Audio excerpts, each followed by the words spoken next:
It doesn't start with fireworks. It doesn't begin with bold proclamations or sudden breakdowns.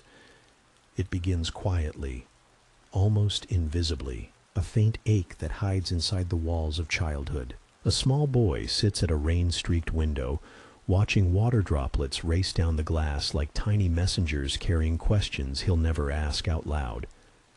Am I loved? Am I safe? Does anyone really see me?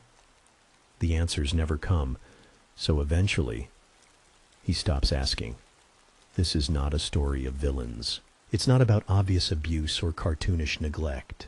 It's about what happens when the emotional soil of a child's world is left dry, cracked, and unattended. Before a person grows into a man or woman, they are first an emotional being. Sponges, soaking in every tone, every glance, every silence. A child doesn't analyze their world. They absorb it. And if what they absorb is mostly confusion, dismissal, rejection, or fear, they start building their future on shaking legs, legs that can still walk, still carry them through school, into jobs, into relationships. But deep inside, the emotional growth, the maturity, freezes. That's how you end up with the adult who seems fine on paper. They might have a career, they might have a family, they might be witty at parties, intelligent in conversation. But under that surface, a hidden child, locked in time, still waiting for the safety, the clarity, the love they never received. And that's where the complexity begins. Emotional maturity isn't about age. It's about whether you've integrated your past, whether you've faced the ghosts that still whisper from it. The emotionally immature adult doesn't face those ghosts. They build walls to keep them out. The first wall, blame.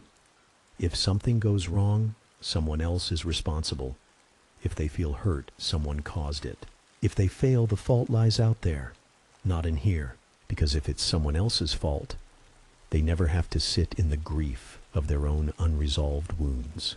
They never have to meet that small, unregulated child inside. Blame becomes their safety blanket, not born from malice, but from fear. The second wall, denial. They deny their needs, or they blow them out of proportion. They might say, I don't need anyone, while secretly aching for connection. Or they might constantly fish for validation, reassurance, and attention, without realizing how deep the hunger runs. This isn't conscious dishonesty, it's psychological survival. If a child learned that showing emotion meant punishment or silence, they learned to shut off. Years later, they still don't know how to turn it back on. So they walk the world like actors who never take off the costume, performing confidence, humor, strength, while the inner child is screaming, please love me, please don't leave me, please don't make me feel small again. And nobody hears it, not even them. The third wall, control. Without emotional maturity, uncertainty becomes unbearable. So they try to control everything, conversations, relationships, outcomes. Disagreement feels like abandonment. Independence in someone else feels like rejection. It's not because they're power hungry. It's because they're terrified. Terrified of something they can't even name. The roots are buried too deep. And this is why relationships become the mirror that exposes emotional immaturity. A partner becomes the stage where all the unmet childhood needs step out and perform. Arguments aren't just disagreements, they're reenactments of old wounds. The same fights play out again and again. But the real battle isn't about the dishes or the text that went unanswered. It's about being unseen, unloved, unsafe. You try to speak calmly, they react like a cornered animal. You share your feelings. They think you're attacking them. You ask for space. They hear abandonment. Because in their world, everything is survival. Love, to the immature adult, often feels like danger. Vulnerability feels like exposure to attack. So they don't do love. They perform it. They can laugh, give gifts, create happy moments. But when real emotional truth walks in the room, when the conversation turns heavy, they retreat, or they lash out, or they collapse into silence. Because emotional maturity means staying. Staying in discomfort. Staying in uncertainty. Staying present when it's hard, not just when it's easy. And that was never modeled for them. Then comes another pattern, one of the most painful, the idealization cycle. At first, someone is perfect, an angel, a soulmate, a savior. But the moment that person sets a boundary, makes a mistake, or shows imperfection, they flip. Perfect becomes terrible. Love becomes resentment. Admiration becomes rage. This is black and white thinking, the childlike craving for certainty, the inability to hold complexity, because complexity requires maturity, and maturity requires integration. So they live in a loop. They want closeness but fear it. They crave understanding but avoid self-reflection. They grab for control but end up feeling powerless. And the cruel twist? Most don't even know they're in the loop, because awareness, true self-awareness, is the final wall, and no one else can break it down for them. To grow up emotionally is to grieve. To evolve is to feel. It means revisiting the exact moments you swore you'd never revisit. And that is terrifying. So they keep running, blaming, denying, controlling, idealizing, mistaking emotional reactivity for emotional depth, mistaking stubborn independence for maturity, mistaking intelligence for growth. But real growth isn't loud. It's quiet. It's the moment you cry alone in your car because you realize you've hurt someone and don't know how to apologize. It's staying in a conversation when every part of you wants to walk out. It's saying, I was wrong, and meaning it. The psychology of an immature adult isn't about shaming anyone. It's about seeing clearly. Because we all carry fragments of immaturity from the child we once were. We all had needs unmet. We all built defenses that protected us then, but trap us now. The difference is, some of us decide to stop running, to turn around, to look at the past directly, to unravel the emotional knots and ask, what am I still carrying that no longer belongs to me? That question is the beginning of maturity, but only the beginning. True emotional maturity doesn't come from books, degrees, or polished Instagram quotes. It isn't handed out at 21 or 30 or even 60. It's carved, often painfully, through the silent work of self-confrontation. And that's exactly what the emotionally immature adult avoids. They stay in motion, always chasing something: success, attention, pleasure, distraction. Because stillness feels like danger. Stillness means there's no noise to drown out what's unresolved. It means the ghosts get louder. Most immature adults never learned the language of emotion. No one taught them to say, I'm scared. I feel unloved. I need to talk about this. Instead, they learned indirect languages: sarcasm, withdrawal, anger, deflection. They confuse vulnerability with weakness. They protect their ego like their life depends on it. And in a way, it does. Because that ego is all they've ever known. But here's the thing. Ego is not identity. It's armor. And when you live your whole life armored, you never really feel the sun. So they grow old, but they don't grow up. They gain knowledge, but not insight. They build relationships, but not intimacy. Because intimacy demands presence, honesty, and self-awareness. 3 things the emotionally immature adult struggles with.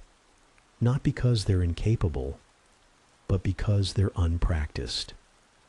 And emotional maturity is exactly that, a practice. It's the discipline to slow down when you want to explode, to stay soft when you want to harden, to be quiet when your pride is screaming for revenge, and maybe most of all, It's the courage to listen, not just to others, but to yourself, to the parts of you you've silenced, avoided, or buried.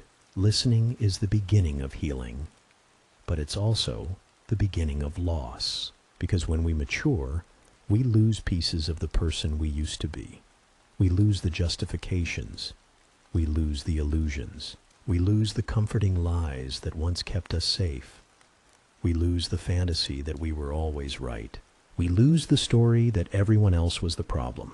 We lose the belief that life owes us understanding without us doing the work to be understandable. The immature adult clings to these illusions, not because they're evil, but because letting go feels like death. And in a sense, it is the death of the small self, the guarded self. But that's a death with no applause, no trophies, no crowd cheering you on. It's just you, your shadow, and the quiet work of integration. This is why so many immature adults surround themselves with enablers, partners who never challenge them, friends who excuse their worst behavior, workplaces where growth isn't expected. Because to be truly seen is to risk rejection.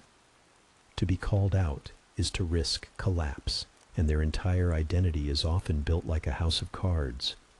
One strong gust of self-awareness could bring it all down.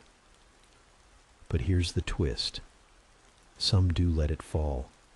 Some wake up one morning and realize, this isn't working. I'm hurting people. I'm stuck. I feel empty. That moment, that's sacred. Terrifying, yes, but sacred, because in that instant, a new life becomes possible.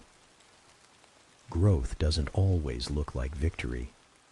Sometimes it looks like crying in therapy until you can't speak. Sometimes it's writing 3 pages in a journal you never show anyone. Sometimes it's telling someone, I'm sorry, and letting the silence after hang in the air. Sometimes it's choosing to walk away from an argument, not because you've won, but because you've decided to break the loop. The transition from emotional immaturity to maturity is rarely glamorous. It's messy, it's slow, it's uncomfortable in ways no one warns you about. Because to truly grow, you have to walk back through the pain you avoided. You have to unlearn the habits that once felt like survival. You have to replace blame with ownership, denial with honesty, control with trust. And trust doesn't mean everything will work out. It means you will be able to handle it even if it doesn't. That's real maturity. It's not the absence of fear. It's the ability to sit with it. It's not being invulnerable. It's being able to be vulnerable without collapsing. It's not winning every fight. It's knowing which fights are worth your soul. But maybe the hardest truth is this. No one can do this for you. No partner, no friend, no mentor, because this work is done in the dark, in the quiet, with no audience. It's you versus the version of you that never grew up. It's you choosing again and again to take the armor off and risk being seen for who you really are. And yes, that means risking heartbreak. It means risking failure. It means risking the discomfort you've been running from since you were a kid. But it also means you get to experience life fully, in a way you never could while hiding. Some people will hear all this and reject it immediately. They'll say, that's not me, or I'm fine the way I am, or other people need to change, not me. And maybe that's true, for now. But cycles always repeat until someone chooses to break them. And if you don't, the cost is high. You don't just lose relationships. You lose the chance to become who you were meant to be. So if you've recognized yourself in these words, if you've seen glimpses of the child still living inside your adult skin, you have a choice. You can keep the walls up, keep blaming, keep denying, keep controlling, keep idealizing and resenting. Or you can do something far braver. You can stop, look back, and face yourself. Because maturity is not a finish line. It's a way of living. It's how you show up when no one's watching. It's how you handle the little moments, the pauses between the storms. And it's a decision you have to make over and over again. If this resonated with you, if you learned something about yourself or someone you know, don't keep it to yourself. Like this video so more people can find it. Subscribe for more deep dives into the psychology behind the way we live, love, and grow. And share this with someone who might need to hear it. Because sometimes the right words at the right time can change a life.